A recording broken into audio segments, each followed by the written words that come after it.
I'm Tyler. I'm Bobby. And if this is your first time joining us for a video, please click subscribe so you can stay up to date with our next videos. And if you like this video, give it a thumbs up. This is going to be part of our Why We Travel series, where we answer a couple of personal questions about why we're inspired to be doing the things we do. Yeah. Oh, a leaf just flew by. We're in the blustery northwest right now. Yes. Laying in a pile of leaves. Cue leaves. Oh my gosh. Sorry, honey. They were supposed to blow farther than that. We've decided we'll try to come up with a question for each one of these, and this video is, why is traveling healthy? Or how can it be healthy? Or in what situation can it be healthy? Basically, travel is healthy. Or healing. Healing. And healing really is specifically relates to why I'm even traveling right now, why we've decided to start making these videos. In honor of transparency, we both feel like we should be more direct about our journey and why we're doing what we're doing. And for me, it is first and foremost about healing. I recently was in a situation where I was hard You're for me good. to talk about this. Okay, make it very heavy. It's heavy for me, and it is for any of you that have been through any type of abuse. So I recently was in a work environment for nearly 3 years where I was bullied and psychologically abused. During my healing process to uncover who I am, to try to see who I am, which I'm still working on. I'm not sure who I am yet, but I am figuring that out. One thing I have uncovered about myself is that my spirit,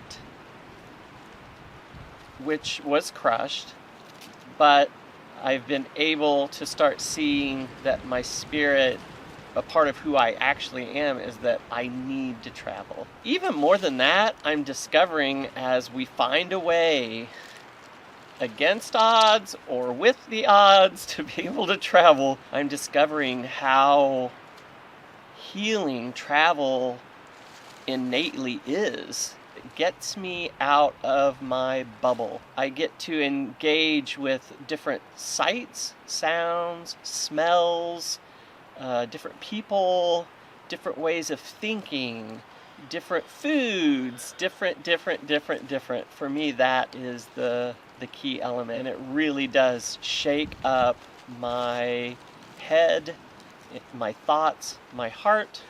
It shakes up everything. I also feel like I should say that with your work, it was probably the low point of our relationship too. It was the most challenging time where we didn't know if we were going to even be able to still be together. It was so painful. We don't argue so much, but it just gets heavy between us that could last an hour or half a day or 2 days. But I often feel when I'm traveling with you that I have the space to just be present with whatever's happening between us. And then because whether it's joyful or painful, whatever's happening, I can be present with it, and it actually sort of lives out its full experience in a much shorter time period.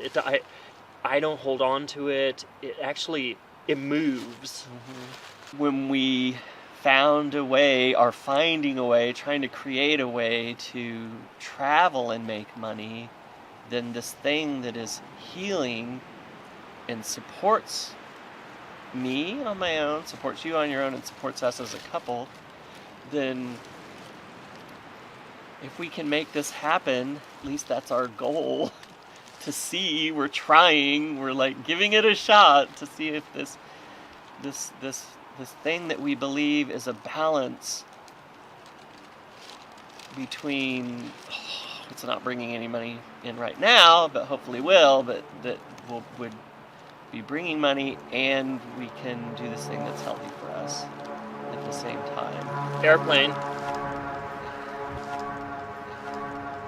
Some of the things about traveling for me that inherently help to break up our day-to-day pattern. Ordering food in another language takes on this sort of level of danger.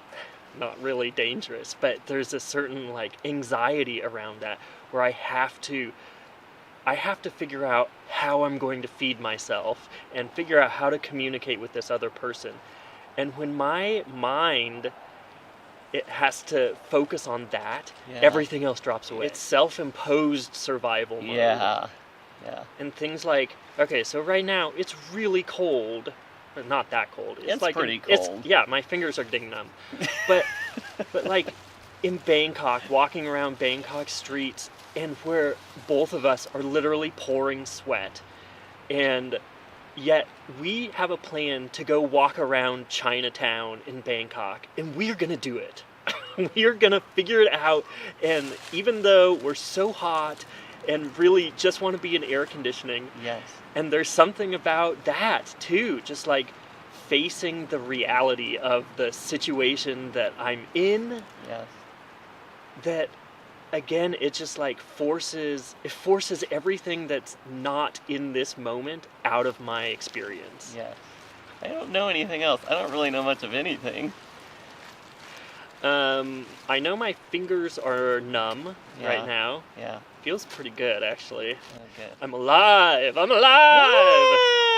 I just have a friend of ours, Ami. I worked with him as a director one time, and he said to me after giving a bunch of notes, "This is all next to the ashtray. You can do whatever you want with it or nothing at all." And that's how I feel. Yeah. See you on the next video. Hopefully. I hope so. That's so scary. It's so scary.